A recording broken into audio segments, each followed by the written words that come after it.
बोलो नागोड़ा पारसनाथ भगवान की जय। बोलो नागोड़ा भैरव देव की जय। किसी भी अनुष्ठान में या महापूजन में आपको अगर भैरव जी की प्रतिमा मिलती है तो भैरव जी की प्रतिमा विराजमान करने के पहले कहाँ करनी चाहिए। भैरव जी पारसनाथ भगवान के सेवक है, इस आधार पे आप पारसनाथ भगवान के पास भी बिठा सकते हैं, लेकिन पारसनाथ भगवान की प्रतिमा बड़ी चाहिए और पाठ के ऊपर होनी चाहिए और उसके बाजू में भैरव जी विराजमान होने चाहिए। अगर आपके घर में तीर्थंकर परमात्मा नहीं है और आप अपनी कुलदेवी के साथ विराजमान करना चाहते हो तो वहाँ भी आप विराजमान कर सकते हैं। अगर आप क्षेत्रपाल देवता के साथ में विराजमान करना चाहते हैं तो वहाँ भी आप विराजमान कर सकते हैं, लेकिन उसका मुख्य विधान ये होता है कि अगर पारसनाथ भगवान के पाठ के ऊपर पास में पारसनाथ भगवान के पाठ के नीचे विराजमान करना चाहिए, लेकिन सबसे पहले पारसनाथ भगवान के पाठ के ऊपर स्वास्तिक कंकु से निकालो या केसर से निकालो, उसके ऊपर एक चांदी का छिक्का रखो, कंकु से उसकी पूजा करो, उसके ऊपर चावल से पूजा करो और एक मौली का पीस उसके ऊपर रखो, उसके ऊपर लाल आसन रखो, लाल और सफ़ेद दोनों आसन। भगवान को गादी होनी चाहिए। कई लोग ये कहते हैं कि भगवान को गादी नहीं होती है, लेकिन भगवान जब मार्बल की पीठ के ऊपर भी बैठते हैं तो उसके अंदर भी एक गादी बनाई जाती है जिसके ऊपर अपना जो लाभ लेने वाले लाभार्थी का नाम लिखा जाता है, वो गादी होती है। जब पत्थर के अंदर भी गादी बनाई जाती है तो अपने घर में क्यों नहीं गादी बनाए। सब देवी देवताओं को अपन गादी देते हैं और परमात्मा को नीचे बिठाते हैं, ये शुभ नहीं होता है, ये भाव पूजा होती है। तीर्थंकर परमात्मा मुकुट भी नहीं पहनते, हार भी नहीं पहनते, कुंडल भी नहीं पहनते, फिर भी अपन भाव पूजा के तौर पे उनको पहनाते हैं। तो उसी प्रकार भगवान को भी गादी के अनुसार गादी के ऊपर विराजमान करना चाहिए, मतलब उस चांदी के सिक्के के ऊपर लाल और सफ़ेद कपड़ा अच्छी तरह से बिछा के उसके ऊपर परमात्मा बिठाना चाहिए। उसके बाद भैरव जी ठीक उसी प्रकार भैरव जी को भी नीचे उनका स्थान से पूजा करनी चाहिए ताकि भैरव जी खुश होते हैं।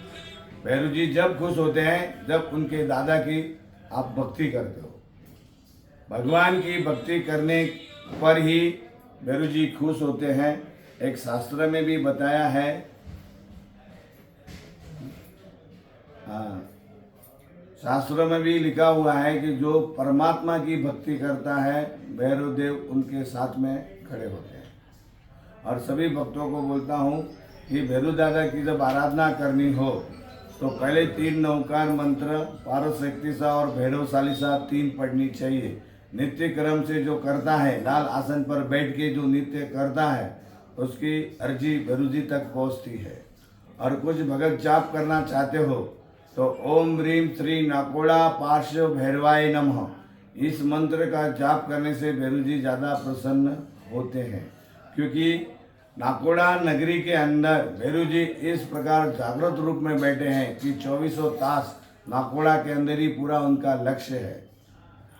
और उस तीर्थ की रक्षा आज जो हो रही है ये सब भैरव जी की ही कृपा दृष्टि है। आज विश्व के कोने कोने में भैरव जी का नाम गूंज रहा है तो सिर्फ इसी आधार पे भैरव जी की कृपा चारों तरफ बरस रही है। और हम चाहते हैं कि भैरव जी की कृपा हर एक इंसान को मिले, लेकिन कहते हैं कि गुरु बिगर ज्ञान नहीं मिलता, गुरु बिगर ज्ञान नहीं मिलता। तो भैरव जी की बहुत अपार शक्तियाँ हैं, लेकिन गुरु के बिगर मिलती नहीं है। तो गुरु बनाओ, गुरु से मंत्र आराधना लो और उससे सिद्धियाँ पाओ।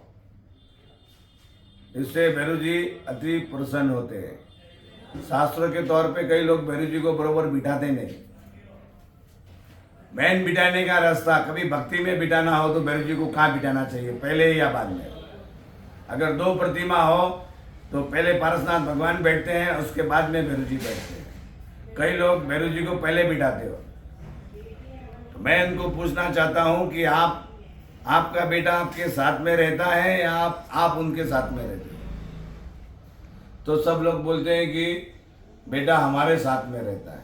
और मैं आपको पूछता हूँ कि पारसनाथ भगवान भैरव जी के पास बैठते हैं कि भैरव जी पारसनाथ भगवान के साथ पास में बैठते हैं।